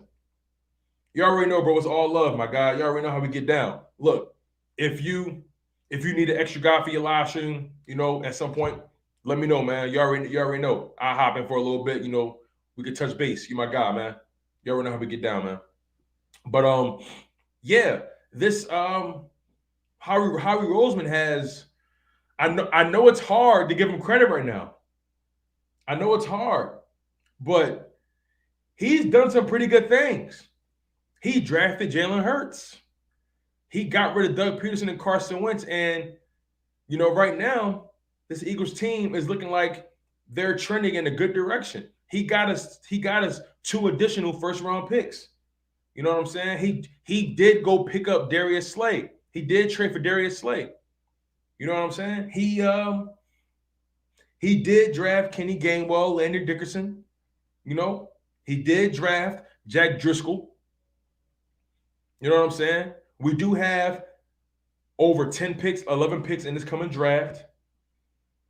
Your head coach is looking like a good hire. Your team is in the hunt for the playoffs. You can win the division. Listen, you're going to be $50 million under the cap. We have to. I know. I don't like Howie Roseman, but he has done some things that made you go, okay. I see where we're going. Sure, he gave us some bad contracts to Alshon Jeffrey and Malik Jackson and Eric Wilson. That was a bad contract as well. You know what I mean? Sure, he made some bad deals. Sure. But he's recovered. And the important thing is to recognize your mistake. He did draft Devontae Smith. He's vindicated himself from that Jalen Reagor pick. Landry Dickerson looks healthy. Looks like he's playing great football. Things are starting to pan out. So sure, you can make bad decisions, but you can recover. And he's recovering faster than I anticipated. We gotta give him some credit, man. As much as y'all don't want to, we have to give Howie Roseman a little credit. He has made some pretty decent decisions. He flipped Joe Flacco for a 5th or 6th round pick or whatever. He's made some good moves. He brought in Gardner Minshew somehow. I don't know how he got him. Got him for damn near nothing. Traded a pick away to get Gardner Minshew. Got the pick back from Flacco. He's making some good moves. Found Jordan Mailata in the 7th round. Paid him. Dallas Goedert paid him. Josh Sweat paid him.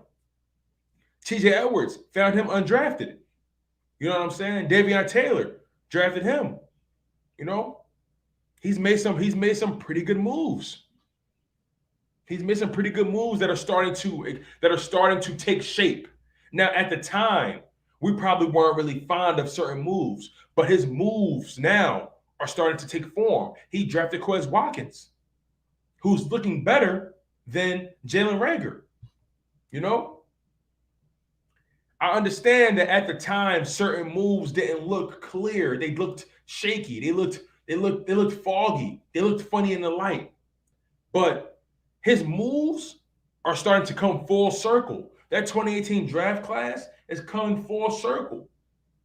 You feel me?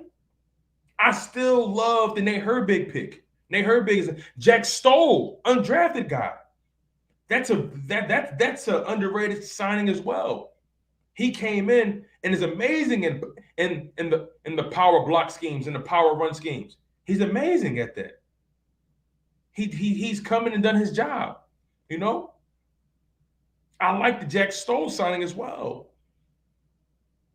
What else? Guys are staying. Now, this is not a Howie Roseman thing, but for the most part, this team is staying pretty healthy. Now, sure, you're going to have some lumps. You're always going to get your lumps. in the throughout the season.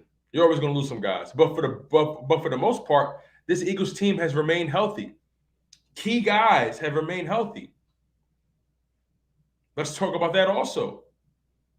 Devontae Smith looking like a home run pick, on pace for over 1,000 yards receiving. Looking good. Jalen Hurts on pace for over 4,500 total offense. On pace for over 30 touchdowns, I believe. Over 25, 30 touchdowns, I believe. On pace. On pace for only 8 interceptions. Completing his passes at a 62% clip right now. That's 10% higher than his rookie season. He's improving. All Howie Roseman's picks are coming full circle. We have to give him credit for that. All Howie Roseman's decisions are coming full circle. We have to give him credit for that.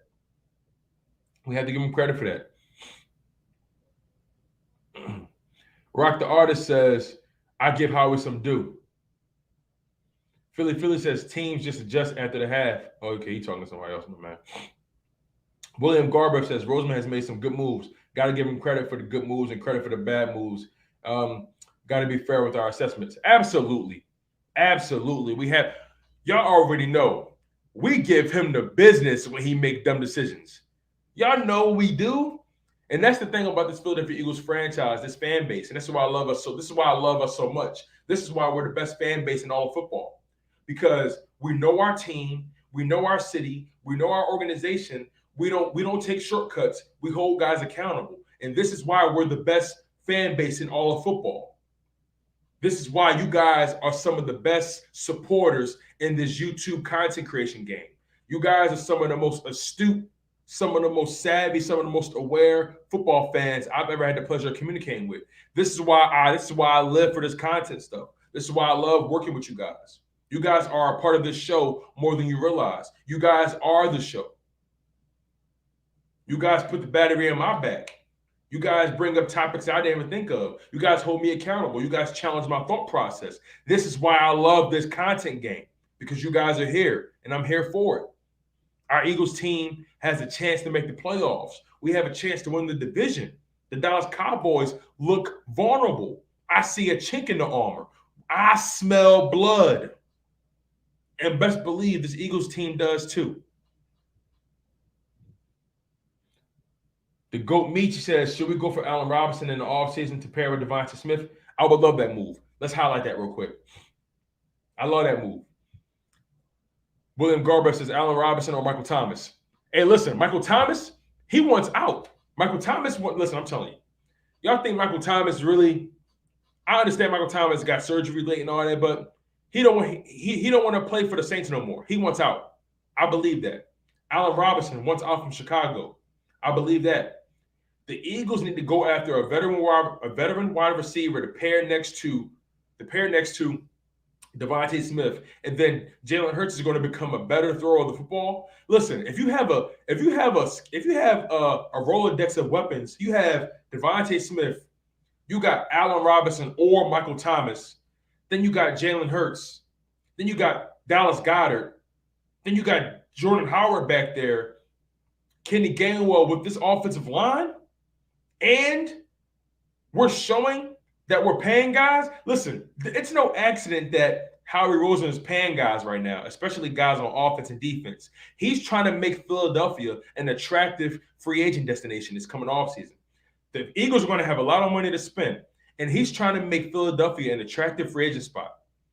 And if we make the playoffs as we're currently constructed, why wouldn't the team want to believe in us? They're going to see, this team is physical. This team adapts to their talent. This team isn't afraid to get dirty. This team pays their players based on their production. And I'm telling you, Howie Roseman knows what he's doing right now. He's trying to make this an attractive free agent destination. And I would love to have a guy like Allen Robinson to pair next to Devontae Smith. I would love to have Michael Thomas to pair next to Devontae Smith. Then you got Quez Watkins in a slot. Dallas Goedert. Come on, kids. Come on. Hide your kids. Hide your wife. Come on. It's gonna get Yo, it's gonna get real spooky in the NFC East if we continue to trend in this direction. And then if we go defense through the first round of this draft, can you say the Eagles are back? Can you say watch out, Dallas Cowboys? I'm telling you, the Dallas Cowboys need to win now. They need to win now. In the next year or two, those contracts will come back to haunt them. That Zeke contract is haunting them right now. That Amari Cooper contract is haunting them right now. It's haunting them. They're going to have to pay CeeDee Lamb soon. It's haunting them right now. That Dak Prescott contract is going to kick in. It's going to haunt them. You know what I'm saying? The DeMarcus Lawrence contract. You know what I'm saying? They're going to have to pay Michael Parsons at some point. They're going to have to make a decision. I'm telling you, this Eagles team is on the verge of being back in the mix. We're back with a vengeance. And if we continue to not make hasty decisions, see, here's another point, you guys. Shout out to my man Dan Sileo from the National Football Show from Jakid Media. Shout out to Dan Sileo. He brought up a great point. He said it's going to be imperative for Howie Roseman, for this organization to enter the offseason committing to Jalen Hurts. Not necessarily financially because he's on a rookie deal, but it's going to be imperative for this organization, for this coaching staff to commit to Jalen Hurts, because so far Nick Sirianni has been holding down Jalen Hurts. He's been his biggest supporter. It would be abysmal if Nick Sirianni flips the script and then they say, well, we don't know if Jalen is the guy. This man did what he did and got you into the playoffs, Lord willing, won the division, Lord willing, and you mean to say you're still not sure he's the guy? It's going to be imperative for Howie Roseman and Nick Sirianni to commit to Jalen Hurts this coming offseason. They need to show stability. It's going to be important for the Philadelphia Eagles to show stability right now because free agents are going to see that. Other teams are going to see that. When you show stability, when you show commitment to your guys, other teams, other players, your organization, the players you have on your roster right now, they see that and they respect that. If Jalen Hurts finds a way to win this division and get this team in the playoffs, and then they flip the script on Jalen Hurts in the offseason, Nick Sirianni will lose this locker room. Howie Roseman will lose the respect of the guys that he has on his roster if he hasn't already lost it already. Think about that, you guys. Is it important for this organization to commit to Jalen Hurts in the offseason and going forward? Right? Yes or no? Fact or fiction? Is it important? Is it imperative for them to commit to Jalen Hurts going into the offseason? No matter what happens, as a matter of fact, because we've actually seen what this team can be. We know Jalen Hurts is only going to get better. And you have him on a rookie deal. You see, we can't get enamored with the Russell Wilson sweepstakes. We can't get enamored with the Aaron Rodgers sweepstakes. We can't get caught up in the Deshaun Watson sweepstakes. We cannot allow ourselves to get lost in that sauce. We're building something tremendous in Philadelphia right now, and we have to believe in it wholeheartedly. We have to show stability. We have to show stability. We have to show not only to the fan base, but to the city, to the team, that we are trying to show stability, not only with our coaching staff, but with our starting quarterback. Last year was a dumpster fire. This past offseason was a dumpster fire when it came to Doug Peterson and Carson Wentz leaving this organization. We looked totally lost as an organization. We looked like we had no sense of direction or identity, but now it's starting to take shape. It's starting to come into fruition, and it's important to ingratiate yourself with that. Don't be resistant. Welcome it, love it, nurture it, water it. Like Nick Sirianni said, water. It's like flowers. Just water it. Just water it, and things will start to bloom in front of your very eyes. What do you guys think about that? William Garber says, you're one of the best too, bro. Real talk. Enjoy your show every time. Hey, man, I appreciate you. Philly says, Michael Thomas gave up on the Saints when Drew Brees and he didn't see eye to eye on the topic. I feel you. The Goat Michi says Matt Nagy messed up Allen Robinson, so it was only to get him from free agency. William Garber says that would be a very patient offense. You spit facts, bro. Oh, potent. I'm sorry. William Garber says that would be a very potent offense. You spit facts. William Garber always says facts. Yep, we have to show stability. Stability is important right now. Paul 44 says facts. The Goat Meech says facts. Rock the Goat says preach tone. Listen, stability is so important right now within an organization. Stability shows your fan base that you have a plan. You have a plan. And when you have a plan, you have a framework for how you want to get things done. When you have a plan, it allows you to go into the draft with a little bit more confidence. We know where the weakness is on this team right now. The offense has showed you that they're capable of putting up points as they're presently constructed. We've run up against two of the top rushing defenses in the NFL when it comes to the Denver Broncos, when it comes to the New Orleans Saints. The Philadelphia Eagles have shown that they can put up points on the top rushing defenses. We've shown it. So as this team is currently constructed, it's fair to say that we're only going to get better. We're only going to get better. And we have to nurture this offense. We have to reload this defense. We know our weaknesses on defense. We need to get stronger on the edge. We need to get stronger at linebacker. We need to get stronger at safety. We need to get a little stronger at corner. I don't know if Steven Nelson will come back. I don't know if he's going to come back this year. I don't know what their plans are with Steven Nelson. You know what I'm saying? But right now you got Darius Slay, who hasn't missed a beat, looking really good. You have Vontae Maddox, who's having a very good season. You know, Zach McPherson has a lot of developing to do. We don't know what Steven Nelson is going to come back. He's had a fair season. You know, hasn't been stellar, but he's had a decent season. You know, and then TJ Edwards, he's been the surprise of the season, coming through for us big time. Jonathan Gannon finally figured out his linebacker combinations. Davion Taylor finally coming in, doing his thing, with the opportunity he's been given. We got rid of Eric Wilson. I see, this is the thing. We need to acknowledge about this coaching staff. Not only have they adapted to the talent, they've recognized the weak links, and they've got them out of here, especially on defense. Them getting rid of Eric Wilson, granted, they didn't have too much committed to him. It's not like they drafted him in the first round like Jalen Reagor. But they've shown that they're not afraid to get rid of the weakest link. Them cutting Eric Wilson showed me that this team, they're seeing something. This coaching staff, they're paying attention. They're learning. They identified the fact that Eric Wilson is not doing what we need him to do. We recognize that Alex Singleton can't be the Mike linebacker. We need someone that plays with a little bit more intensity, that has a little bit more vision. TJ Edwards plays more downhill.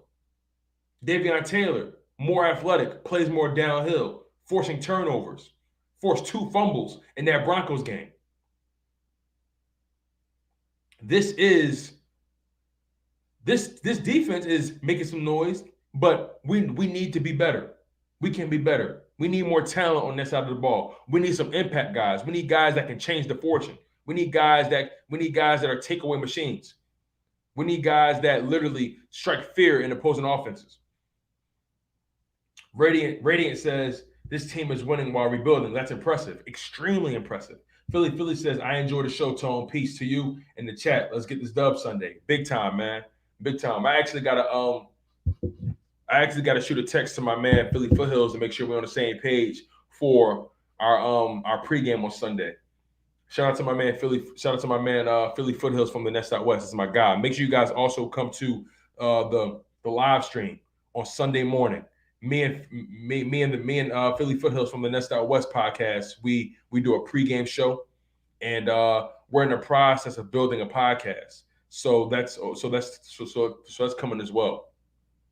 I appreciate you guys.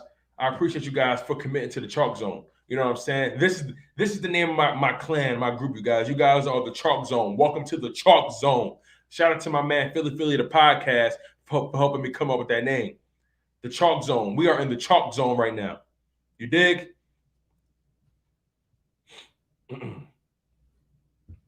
But this Giants matchup this Sunday. Now, the New York Giants, they have a good amount of injuries. They have a good amount of injuries right now. And I don't know if this Giants team can run with us, really. They're literally failing before our very eyes. Like, let's just call it what it is, man. The Giants fucking suck. They suck out loud. They are terrible. Saquon Barkley, Kadarius Toney, Sterling Shepard, they're injured. You know, John Ross, the wide receiver, he's questionable. Kyle Rudolph, their tight end, he's questionable. You know what I'm saying?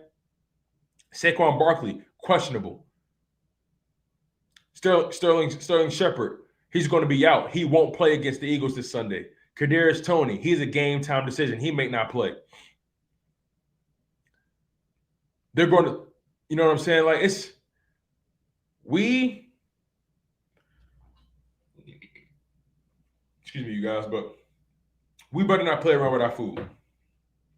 I'm telling y'all, we cannot play around with our food. Rock the Artist says, Giants suck. Barkley's overrated. You know what's so crazy about Saquon Barkley? Saquon Barkley really, he's injury prone. All right, let's just call it what it is, y'all. Let's just really think about it. Saquon Barkley, he has not been good these past 2 years. He's regressed every single season. Now, granted, he's been hurt 3 years in a row.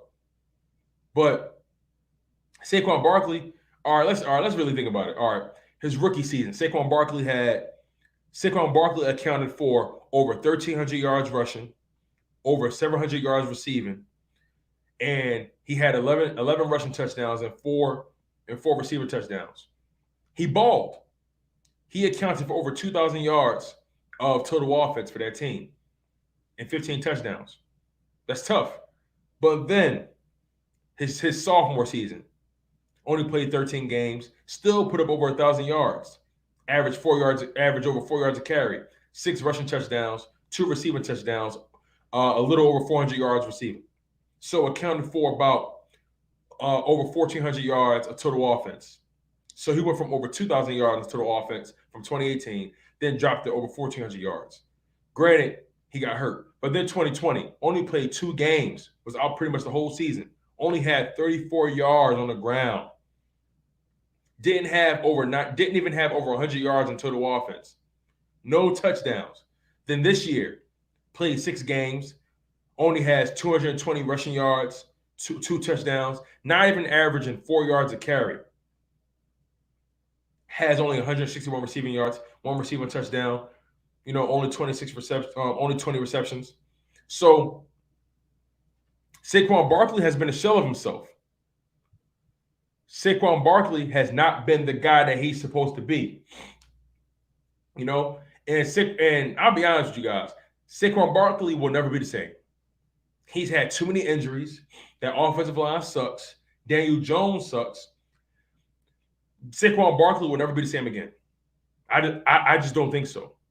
Those days, I feel like Saquon Barkley is better when used in a two running back system. That's just my thought process. That's just how I feel about that.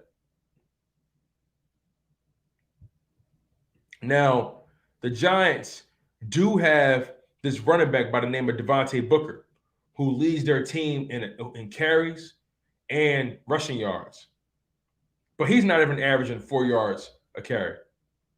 Daniel Jones is averaging 5 yards a carry right now. He's ran the ball 53 times. So we have to be mindful of Daniel Jones of taking off and running.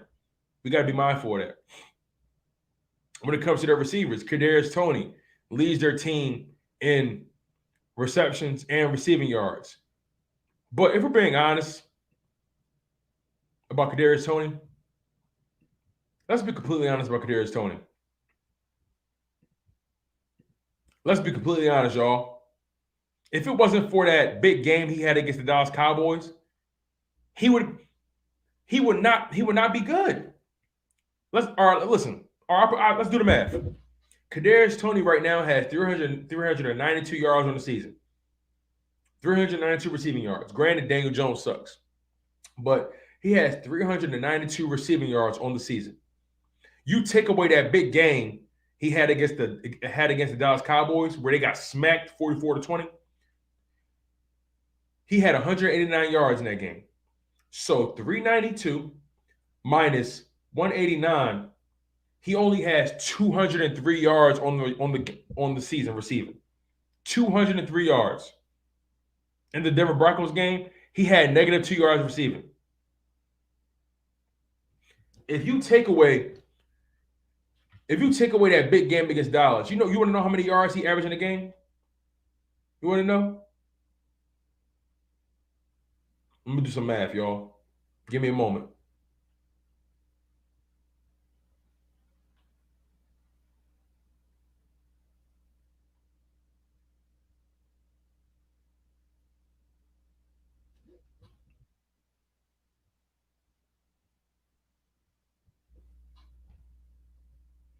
He's averaging 20 yards a game.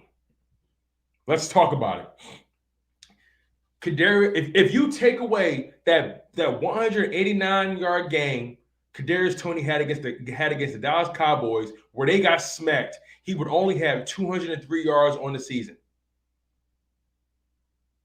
and he will only be averaging about 20 to 30 yards a game.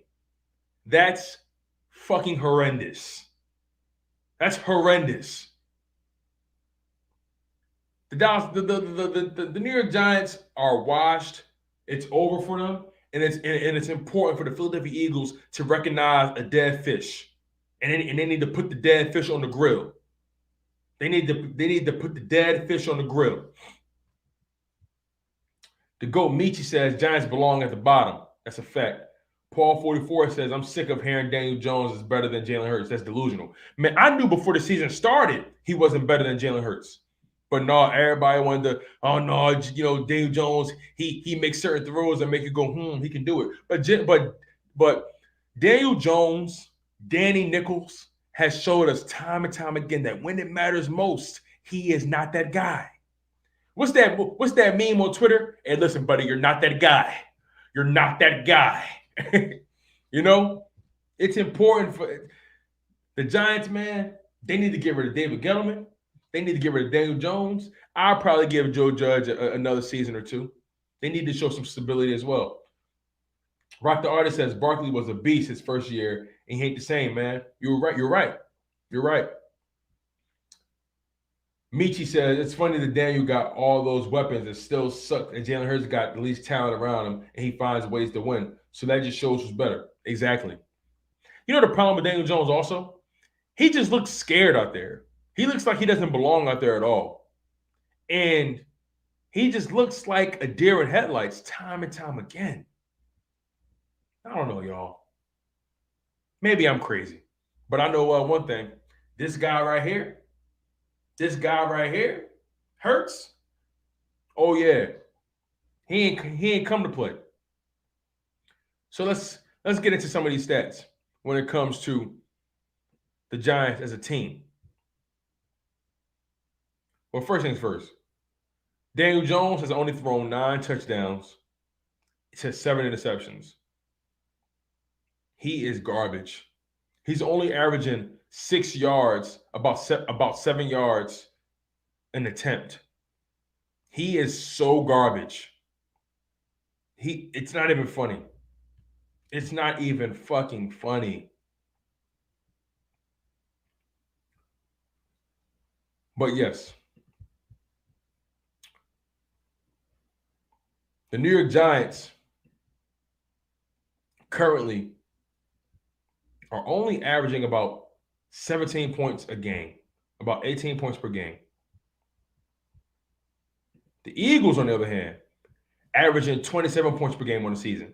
Not bad for a team that's rebuilding, right? Not bad for a team that's rebuilding.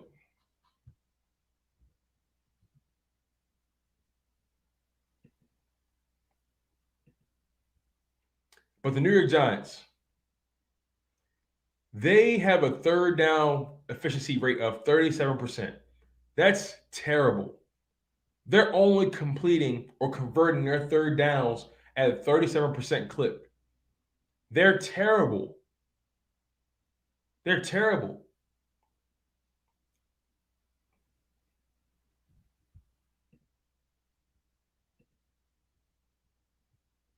Also, they're allowing opponents to convert third downs at a 38% rate, almost 39% rate. So the defense does know how to clamp down on third down, but most of the time, teams aren't being put in too many third down situations with them. Teams is scoring on those guys easy, quick.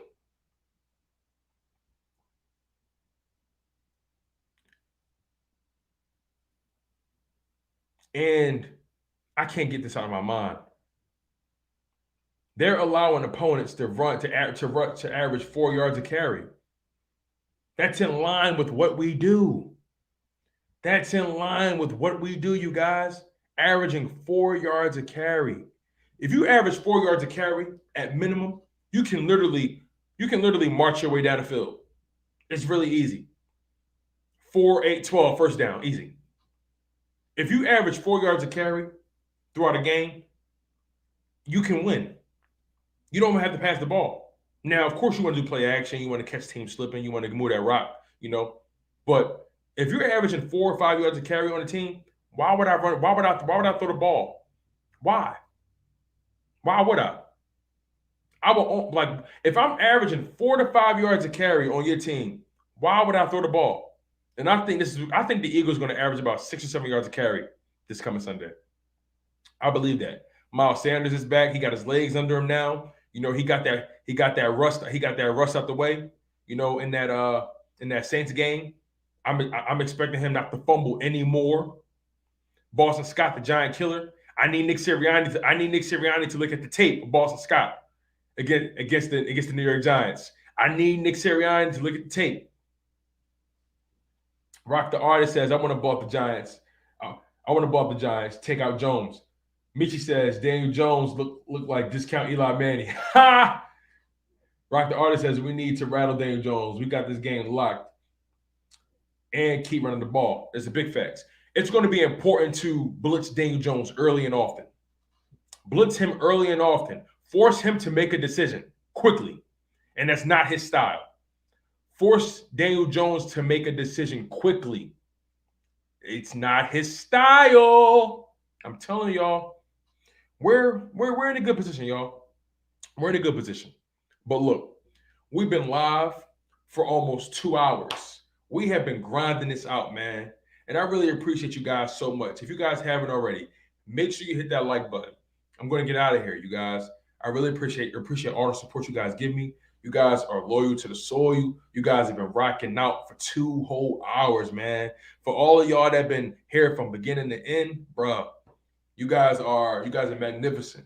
The content is nothing without you guys. And honestly, you guys are truly some of the best, if not the best, sports fans that I know. I want to give out some shout outs, man. Shout out to my man Paul 44. Shout out to Rock the Artist. Shout out to the Goat Michi. You know what I'm saying? Shout out to Philly. Shout out to Joey Shakes. Shout out to William Galbraith. Who else, man? Who else? I don't want to forget nobody. Shout out to Pharaoh. Shout out to Justin Lane. You know what I'm saying? Who else? Shout out to Nasty Left Hook. You know what I mean? Y'all was in here going hard for me. Going hard. Shout out to Where You Hiding. Shout out to East Camden for life. Shout out to my mama. Shout out to my mama. I love you, baby. One of my biggest supporters. Who else, man? Shout out to Eagle Has Landed. Shout out to the Eagles Uncensored podcast. Shout out to Laura Brunson. Shout out to the Philly the podcast. Shout out to my man, the Nest Out West. Shout out to Philly Fresh. Shout out to Philly Mike. Shout out to Brandon G97. You know what I'm saying? Shout out to Malik Beast. Shout out to Philly 500. Shout out to Philly Notion. Shout out to Philly Insider Podcast. Shout out to Bird Gang 31. You know what I'm saying? Shout out to Trey Rock. You dig? Shout out to who else? Shout out to my man Vic, another content creator. You know, shout out to Sherelle B. You know, y'all been loyal to the soil, and I appreciate y'all, man. Y'all truly have made this content amazing. I'm humbled by it. Y'all put the battery in my back, and it's always love when we connect. It's always love. I got some content lined up for you guys, so keep your eyes peeled. I'm your humble host, Tone DeShields II, and you guys were in the chalk zone, and you guys have been tuned in to chalk it up, where no matter if we win or if we lose, we just got to charge it to the game. One love. Stay humble, stay healthy, and most importantly, stay hungry. And fly, Eagles, fly.